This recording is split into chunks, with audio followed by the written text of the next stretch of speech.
You're listening to Parenting Our Future with certified parent coach Robbin McManne, author of The Yelling Cure and founder of Parenting for Connection. My podcast is all about providing you with the tools and solutions you need in your parenting so you can create the family you always wanted.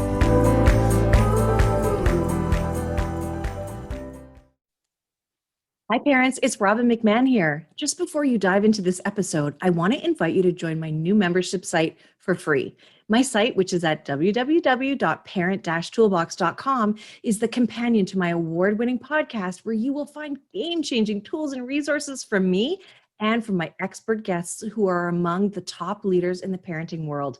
Join for free today at www.parent-toolbox.com. Now back to the show. Hey everybody, it's Robbin McManne here. Welcome back to Parenting Our Future. And you know that saying, preaching to the choir? Well, I feel like my guest and I are like that. We are so excited to talk to each other. In fact, I just recorded an episode on her podcast.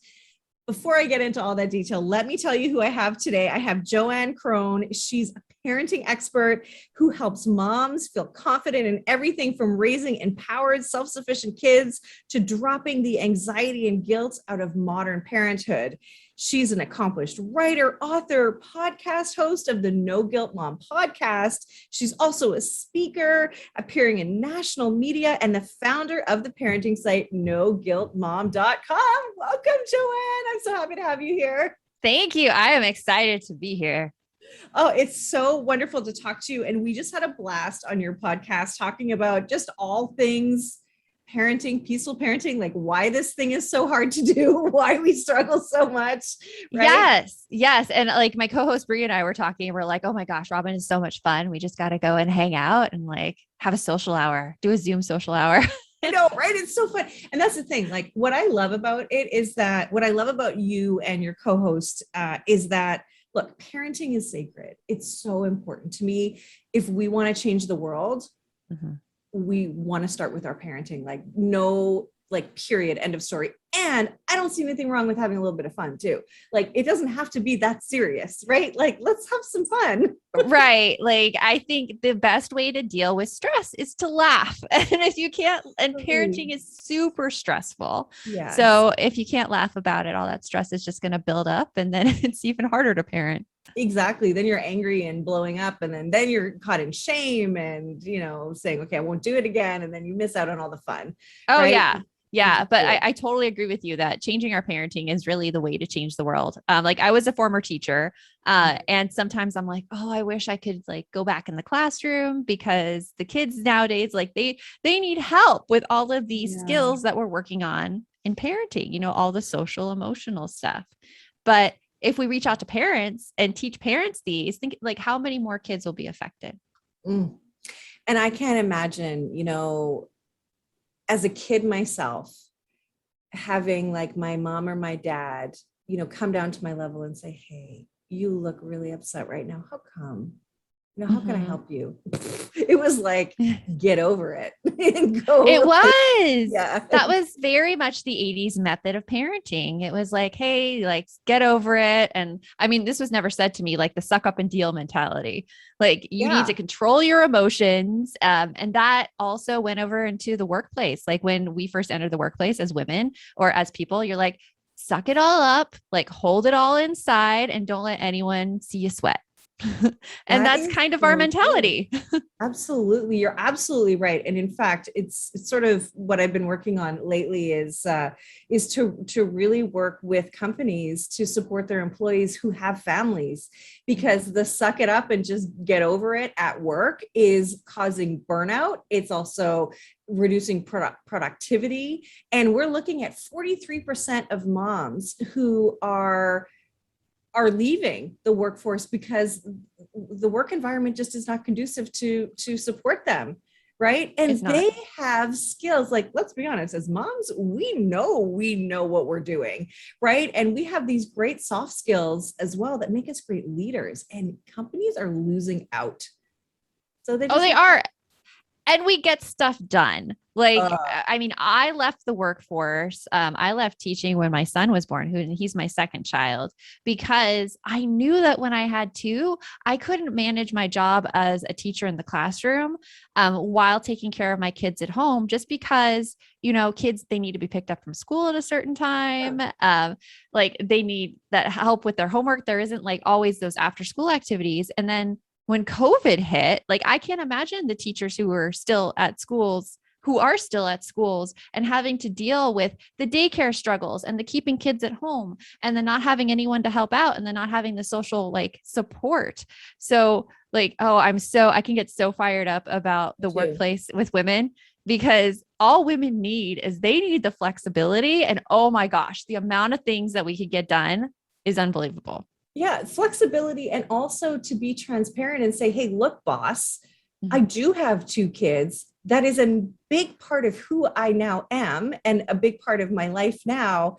And if you want the best of me, you're going to let me take them to this appointment. You're going to let me take them and pick them up because I need to, and not hold it against me and not stop me from getting my raise and my promotion, because I need some flexibility, because I'm going to be more dedicated and more productive and will stay longer, which will save you money in the long run too, because I'm not going to have you have more turnover. Oh my gosh, I'm so like, I get fired up about it. Well, and it's the same for men in the workforce. Like I look at my husband with his job, and my husband is like super productive from home. Like he loves it because no one's popping in to like ask him to like take a meeting or like asking him a question. He loves it.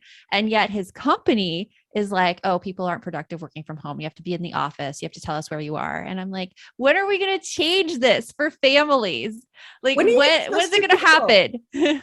You got to trust your people. You got to trust your people. Right? Yeah. It makes you feel gross when you feel you aren't being trusted. Gross is the only adjective I have at the moment, but yeah, I mean, and I used to work in a corporate environment too, so I understand. And I happen to be one of a very, very small group of people who got to work from home. At the time, it was, anyway, lots of reasons why. And it was amazing. But the when we would go into the office, it was like, oh, you guys are actually getting any work done? Like, it must be nice to go shopping during the day and, whatever. Like, you think that that's what I'm doing? Here's my workload. Let me show you what I'm doing. Right. Yeah. Mm-hmm. Yeah. No, just like being attuned to people's needs and feelings. Like, I think it's just a worldwide thing. And that when we switch our parenting to really be in tune with our kids' needs and feelings, I feel like we're kind of teaching the future, and we're like starting that change of thinking about what people need and how we can support those people, and then see them really achieve their very best, or like be their very best. If take all the achievement out of it. I know achievement has it's a very double-edged sword because of the stress involved with that, but just to be happier. Absolutely. And that doesn't mean less successful. In fact, it's better for the bottom line. The happier your employees are, and also the happier families are, that's better for the community, and it's better for the economy. Right. Mm-hmm. So it just makes perfect sense. And I am on a one woman, now maybe two woman mission. I will join your mission to make this like the go-to thing. That you need help, the company will pay for it. In your parenting, you need support with your mental health. Yep. The company is going to help you with that too, because it just makes good business sense. Oh my gosh. So good. And we're going off topic, but we haven't even started yet. So whatever. Right. Yeah, I know. And yeah. It's all good. Yeah. So one of the things that creates burnout and overwhelm is the fact that as moms, I think we spend a lot of time doing everything. And we're not just doing everything. We're thinking of it ahead of time. We're making the lists. We're doing the shopping too of the things. And then we're coming home and we're doing all the things too, right? From putting the groceries that we've just made a list in our heads, gone to the grocery store to get, now we're putting them away, rotating the groceries, putting the old in front and all that stuff. And we're exhausted. And one of the things that I love, which we have in the parent toolbox because you're amazing and we just love you so much, is the happy parent checklist. So this is your creation. And what it says is how to stop doing everything yourself and make your family more responsible. Hello. Yes, please. Okay. So like, how did this come about for you? Like, let's just talk about this guide because it is so Awesome. So when I was growing up, I watched my mom like do everything. She had a full-time job and then she came home and she was responsible for all the meals and all the cleaning. And like, she would just collapse at the end of the day, be completely tired and exhausted. And I saw that growing up and I love my mom. And I remember telling my mom, I'm like, just like, why don't you go do something for yourself? Why don't you like go to the gym at your work? And she was always like, no, I have way too much to do. I don't have that time to do anything myself. And so I grew up with this mentality that as a mom, like when I became a mom, I would basically have to say goodbye to my social life and goodbye to like doing everything. Uh, and it scared me. It scared me completely. So much so that like my husband's like, when are we going to have kids? And I'm like, hold on there. And I wasn't even sure until I saw it modeled by one of his cousins. And I'm like, wait, these parents, they're like here, they're working together in their home. They're teaching their kid how to help as well. Like this seems like something that I can get on board with. And so when we had our daughter, I had to do a lot of work. I mean, not physical work, but a lot of mental work on myself. I had postpartum depression because again, I had all of those feelings that I had to do everything. Yeah. And through therapy and through a lot of conversations with my husband about equal roles in the family, my defining moment came on Christmas Eve where I was just exhausted from taking care of wrapping everyone's presents. My husband had like a huge presentation at work and December was just a huge month for him. So it was me doing all the Christmas preparation and the birthdays. My daughter's birthday's in December, my birthday's in December, all the holiday parties in December. And my mother-in-law on Christmas Eve gave me this book, and I've probably heard of it, Fair Play by Eve Rodsky. Have you heard of this book? I haven't heard of that book. Okay. Oh, it's a good one. So Fair Play by Eve Rodsky. And I was reading it on the couch and she was just talking about this like mental load that women carry with them. And how like it's not fair. And I was just reading it and I was just sobbing because everything she wrote about like just spoke directly to me. And I'm like, this has got to stop. It's got to stop right now. Yeah. And I called my family for a family meeting and I talked to my husband and I'm like, we have got to split this load because it is killing me and I don't want to do it anymore. And that was like the first the first kind of journey, the first part of the journey into this work about helping moms really take off their overwhelm. And so what I found is that a lot of people tell us that it's chore charts and it's being more organized and it's being more consistent and it's following through. And it's really none of those things.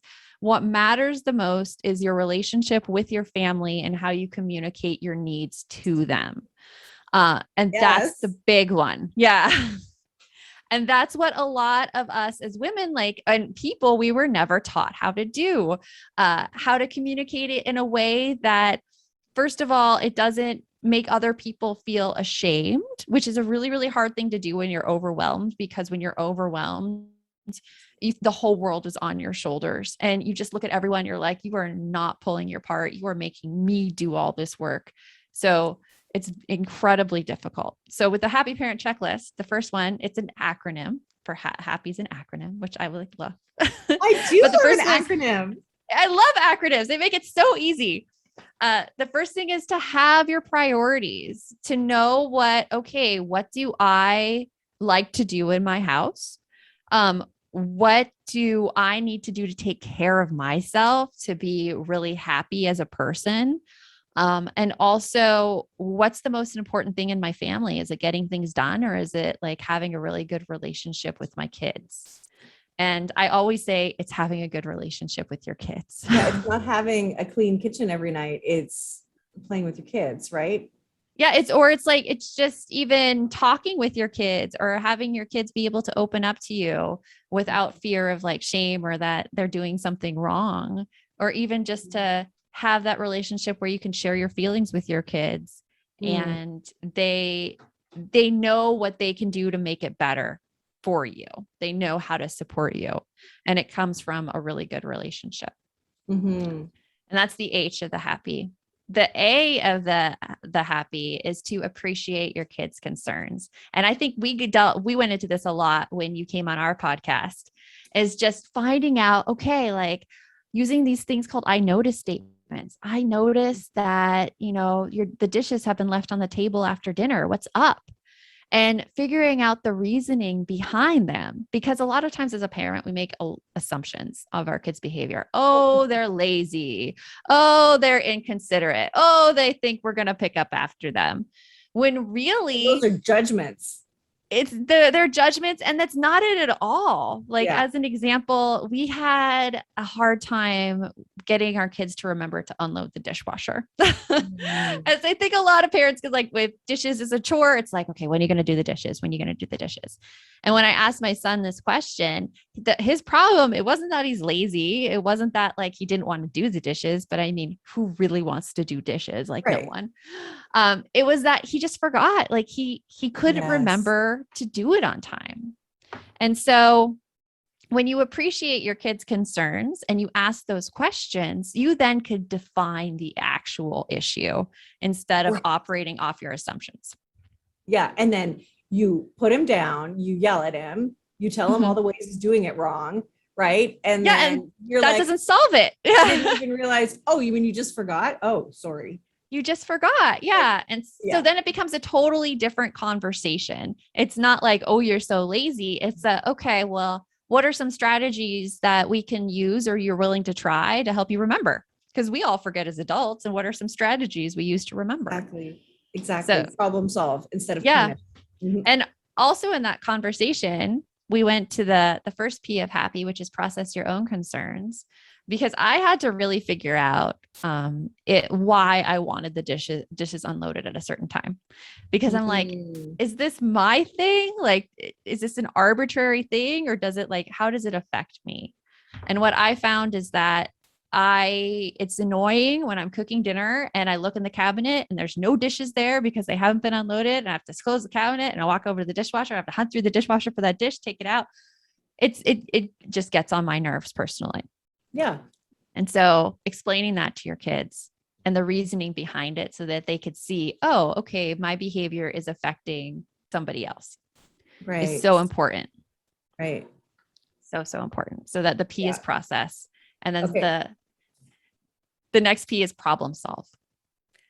I like that one. Problem solve. Yeah. Because when you define it and then you process your own emotions and then you work to solve the problem together. So once my kids knew my own thing, then they're like, okay, well, how could we do this? And the problem solving that we ended up coming to is that we did a habit bundling where my son likes to watch Roblox in the morning. And so he's like, okay, well, when I watch Roblox in the morning, I could have it on the living room and then I'll unload the dishes in the kitchen. Perfect. And that makes it sound so much simpler than it was. Like coming to that was a back and forth between him about like, okay, like what do you do in the morning? Okay, what are you willing to do with that? And so it was a messy process. But when you know those things, when you know your problem, when you share your concerns, you can then problem solve to something that you could try, see if it works, and then you can come back to it later if it doesn't work. And I think it's what you're doing, but it's also what you're not doing, right? You're not assigning a negative label to your child. You're not taking it personally, because it would be very easy to say, well, he just, he doesn't care about the fact that I have to make him dinner. And he's so ungrateful. Look at all that I do for him, making him dinner, and he can't even put the dishes away. Right. Which is the narrative sometimes. Yeah. Totally. Right. Fair enough. Right. Because we always go to that. But then also, we're listening to our kids too. We're giving them a voice. And I think at the core of who we are, well, I know at the core of who we are, we want to be heard. We want to be listened to and acknowledged and appreciated. I mean, that is huge. And I know that would have made a huge difference for me in the way I was raised. So like, how beautiful is that? And that just solidifies and grows that relationship because it's rooted in trust and communication, right? Yes, exactly. It just grows it. And so then kids aren't like just doing chores just to not make you mad, but they're actually learning that, hey, like, here's how I'm helping my family out. And they're building the skills for like the future when they have to take care of their own homes or they have to take care of their own things. Like, how do I not forget something that I promised that I do? So it's all sorts of wins. Yeah. Okay. That leads us to the why. What's that all about? Yield the work. That is where you start taking stock of what your kids can do without reminding, and then look at the chores that they do, but they need reminding, like constant nagging about, and start taking those apart one by one and doing the same process and figuring out, okay, well, how could we make sure that this gets done on a regular basis? And then stepping back and letting it go. Oh, is that part of the process? To not be hovering and controlling and checking and rechecking? There is a great book called Duct Tape Parenting by Vicky Hofel. I love it. And she's all about like sticking on that metaphorical duct tape, like put it over your mouth, strap yourself to the chair, let your kids do the thing, and don't get involved, because that's the only way that they're going to learn how to do it themselves. Totally. Yes. And we usually jump in and want to do those things because of our own feelings, right? Yes. It's us. We're uncomfortable because it didn't happen on my timeline. It didn't happen the way I wanted it to, blah, blah, blah. Exactly. I struggle with it too. I mean, I was just like the other day in the kitchen and I was like, the cat was meowing and like the dog was just looking at me with sad eyes. And I wanted to be like, okay, has the dog been fed? Have the cat like, my kids were getting to it and they look at me and they know my stance on it. They know like, I need to step back. They're like, Mom, I got it. I'm like, okay. I love that. Okay. How cool is it that your kids are like, no, Mom, I got this. Yeah. Yeah. Like, they actually, we talk a lot about nagging in our house. And I'm like, I don't want to do that. And my 12-year-old daughter's like, well, then don't do it. Like, I bet your 12-year-olds do. Yeah. Oh my gosh. That's so funny. I bet your 12-year-old says that. Yeah. As a 12-year-old will. Oh my gosh. Yep. Okay. Well, that is incredible. And thank you for, for giving us this guide. I know that parents will want to dive into it, pull it apart. And the whole point is that it's relationship first, right? The more you have that relationship, the more likely they are to listen to you, the more likely they are to want to help because they feel secure and they feel respected, right? And that is what we like. That's like parenting 101, right? We've got to respect our kids, right?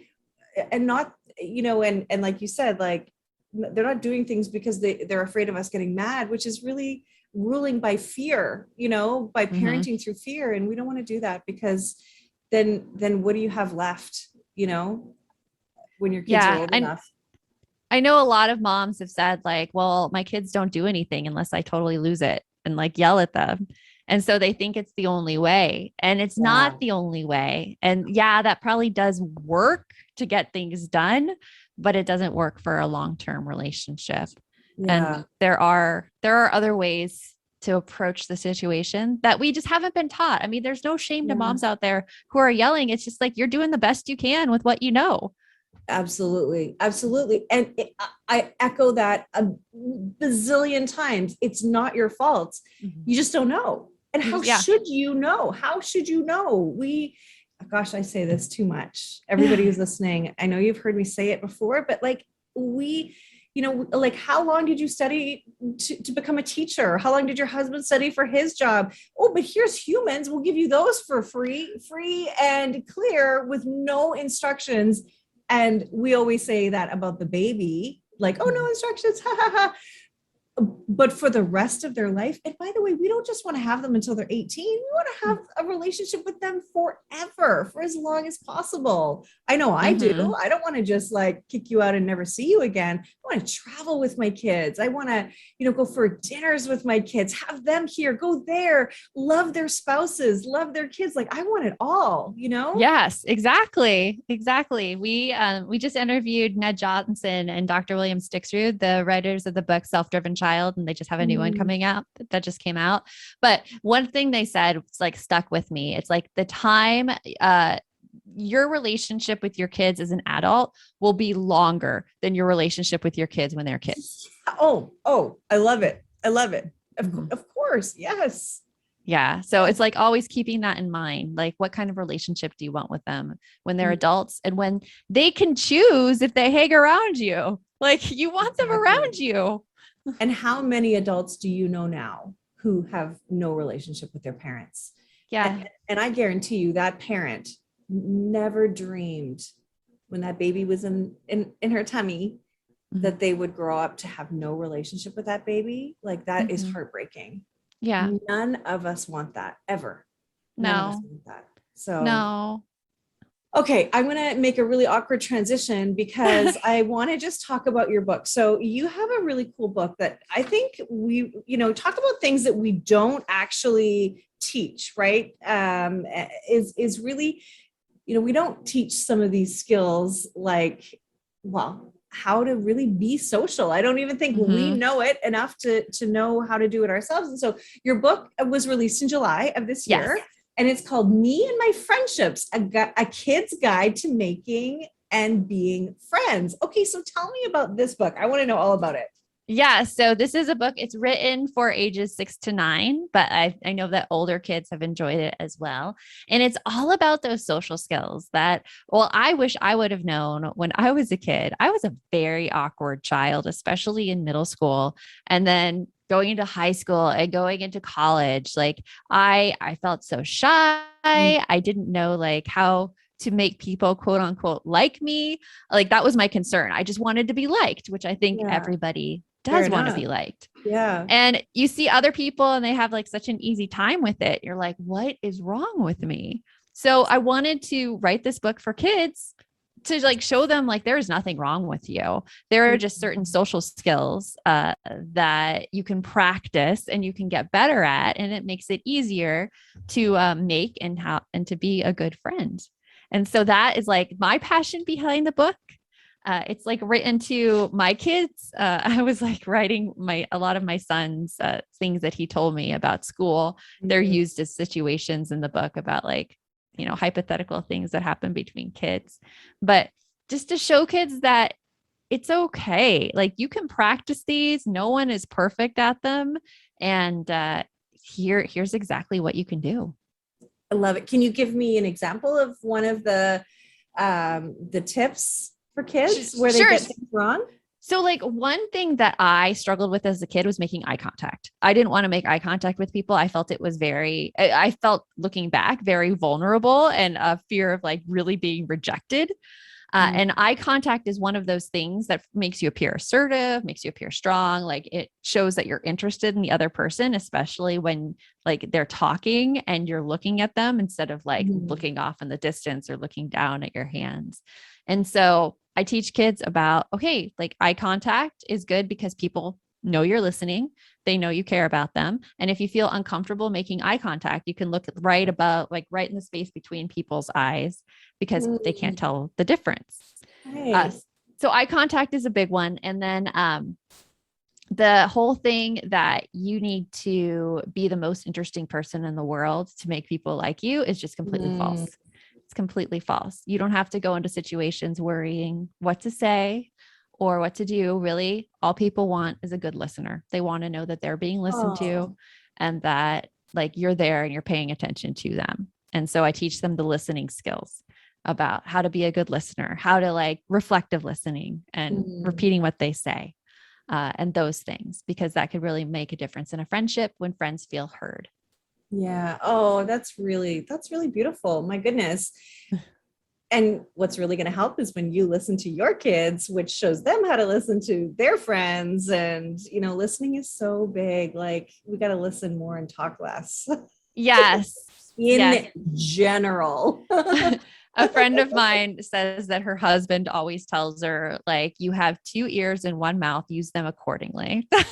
Yes. Oh, I love that. I love that. That's so good. Oh my gosh. Well, Joanne, thank you for everything that you are sharing with my beautiful listeners. Thank you for writing a book like that too. I'm going to put all of the details in the show notes on where you can get the book. Why don't you give us a shout out for where they can get it right now? You can get it on Amazon or any of the major retailers' websites, Target, Barnes and Noble, Walmart. It's all there.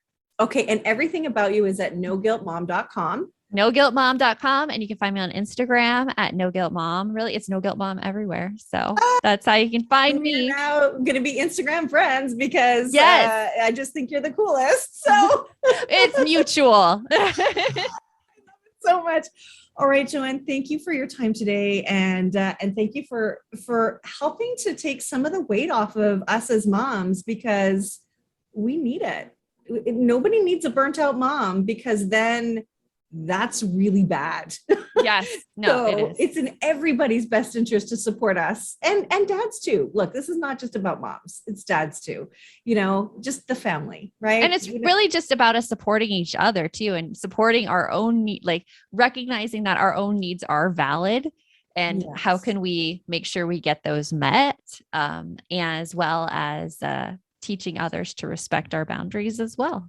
Yeah. Okay, we got to talk about one last thing. I'm sorry, just because we're talking about this and you were mentioning them. Hamper. They're a, pardon? Yeah, Hamper. Yeah. Yeah. Sorry, I thought I heard something different again. But Hamper, it does your laundry for you. It's like you said, the Uber of laundry. Yes. And they're not a sponsor of mine. Maybe they will be now, but no. Honestly, like somebody can come and pick up your dirty laundry, bring it back folded and clean. Like, please. Yes. Isn't this like the service like all of us need? It's so amazing. It's so amazing. I love it. They're a really like small women-led company too. And they're expanding right now. I know in the US. I don't know about Canada yet, but yeah, it's amazing. There are two things that kick my butt on a daily basis. One is dinner. Like, what are we having for dinner tonight? I know I can plan better. I know. And I do, but still it just kicks my butt. Oh, I have things to say about that one. You don't have to take care of all the dinner because you have teenagers. This is true. I also have the most wonderful husband. I will say he's wonderful about it, but we still do the like, I don't know. And then we walk away because we can't decide. And then we're like, wait, we never decided. Anyway. And laundry, it's like, okay, I finally get to the weekend. I want to just chill because all I do is talk all day. Right. And and then it's like, oh, I've got to do laundry. It's like, no. I'm going to share a little dirty secret about the laundry. So even though I'm using Hamper, my kids are not. And they have to do their own laundry because I'm like, I am not taking that away from you. You're going to learn to do laundry. It's my gift to you, kiddos. It's my gift to you. And my daughter comes back and she's like, so is Hamper looking for any 12-year-old influencers? Oh, that's adorable. That is adorable. I love it. Anyway, I just feel like this was a public service announcement. Yes. For all those burnt out moms. That's really what it is. Way to go, Hamper. I love what you're doing. And if you're in my neighborhood, you've got I like the idea of my teenage boys doing it, although I feel like maybe I should do it for them because let that go. Let that go. You could let that one go. I'm going to talk to you later. Put it all in cold. They're going to be fine. Oh my gosh. I love it. Okay. Thanks again, Joanne. And all of your info is in the show notes too. And you just are a delight. Bye for now. Thank you so much for having me. Bye.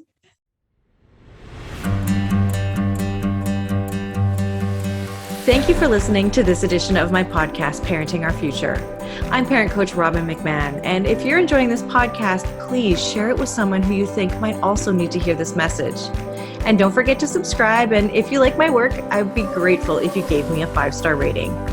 For those of you who like my content and want more, visit me at yellingcurebook.com to get your copy of my book and to find other resources to help you.